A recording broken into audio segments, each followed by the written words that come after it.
Hi everyone. I wanted to do this video because someone asked in a comment on, I think, my other YouTube channel about how to create a class to sell. And I think that it's really important that, creative home-based businesses have multiple streams of income. And I know that classes are very popular because you can create it once and then you can sell it multiple times.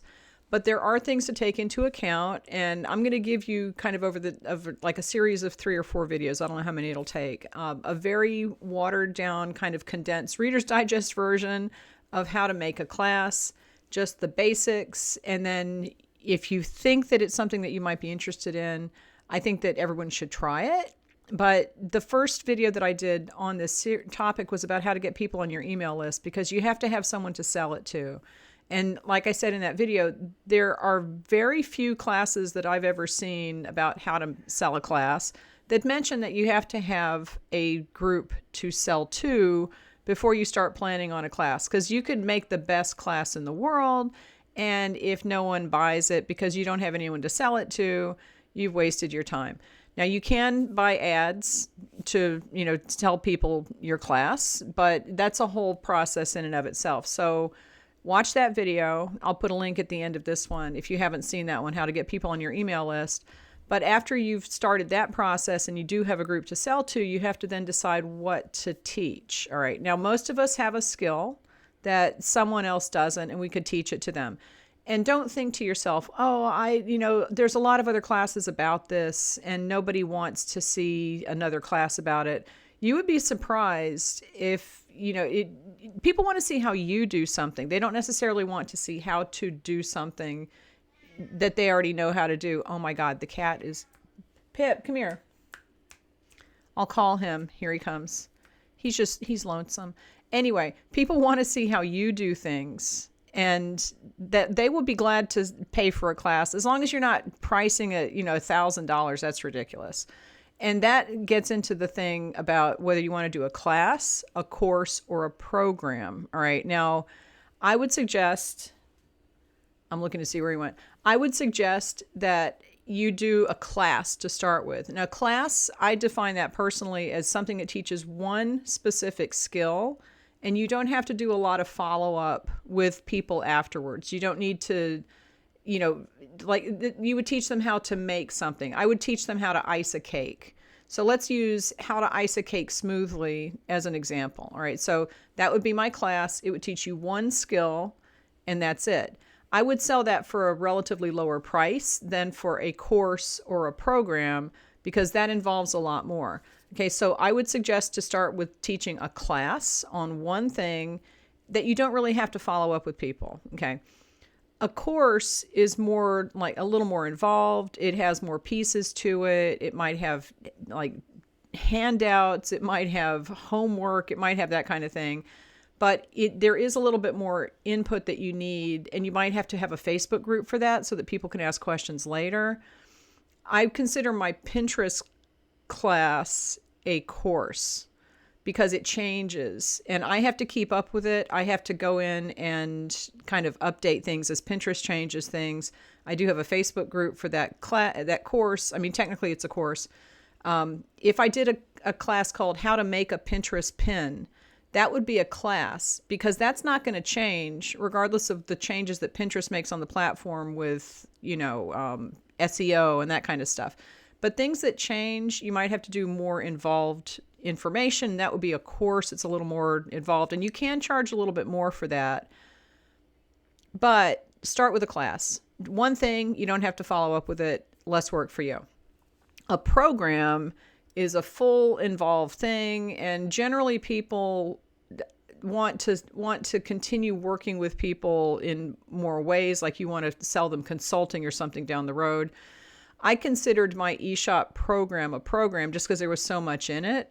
I didn't use it as a way to sell more stuff, but I'm in a program right now, and basically all they do is try to sell you more stuff. So that's a full-fledged program. It's going to have more pieces to it. It's going to be more involved. It's going to touch on multiple topics. You don't want to do that to start for your first class. So just choose one thing that you're going to teach people and make a class where you don't have to go back and update it later. So you'll be teaching a skill, how to ice a cake. That's not going to change. All right. There's going to be ways that you can ice a cake. Teach people that, and they will be happy because they'll get the result that they want. All right. Now, what to teach and what to teach in your class that you're teaching one skill. What I would do, and I told people this, I actually used to have a class about how to make a class. I suggest that you sit down with a piece of paper and just write down everything that you know how to do that you would want to do a video about, showing people how to make. Okay. So if there's something that you're going to write down, you're like, oh, I don't really want to have to make a video about that, then don't put it on your list. But just write, it might be good to put it on your list at first, but then you can go back and cross things off. But just write down every single thing that you know how to do that you could teach someone else. If they came to your house, could you teach it to them? Okay. And what you're trying to do with this process is to kind of find something that would be easy to film, that there might be a demand for, that your audience would like. Who are you going to sell it to? What do those people want to see? And if you write down every single thing that you can think of, you will come up with something, and you'll probably come up with a few ideas that you could use. But just write it all down, and then you can go back, like I said, and scratch things out. But take some time in between that. So write it all down and then put the list aside and come back the next day. And what you'll do is you'll go through the list, and you'll see things that you wrote down and you go, why did I write that down? And just cross it off. If you're like, I don't want to do that, just cross it off. So eventually you're going to have a shorter list of things that you would be willing to do, what you could easily do, what you could teach someone and do a video about or something like that. And it might be a written tutorial. You could do a written tutorial. It doesn't have to be videos. I think these days people kind of expect video to go with any class that they buy. And honestly, it's a lot easier to make a video if you're not going to have to go back and update things.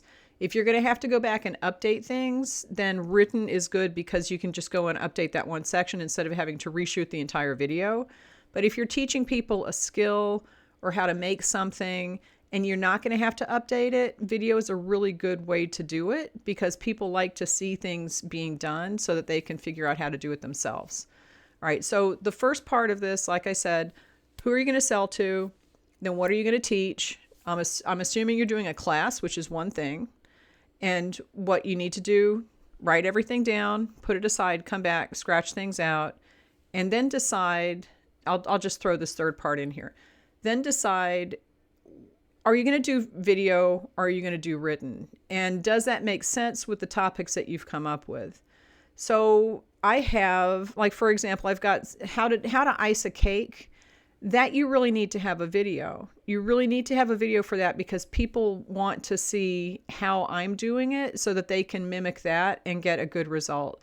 If I had written instructions for that, it would be okay with pictures, but seeing that kind of thing being done is a different situation. And if people are paying for that, it's better to have the video.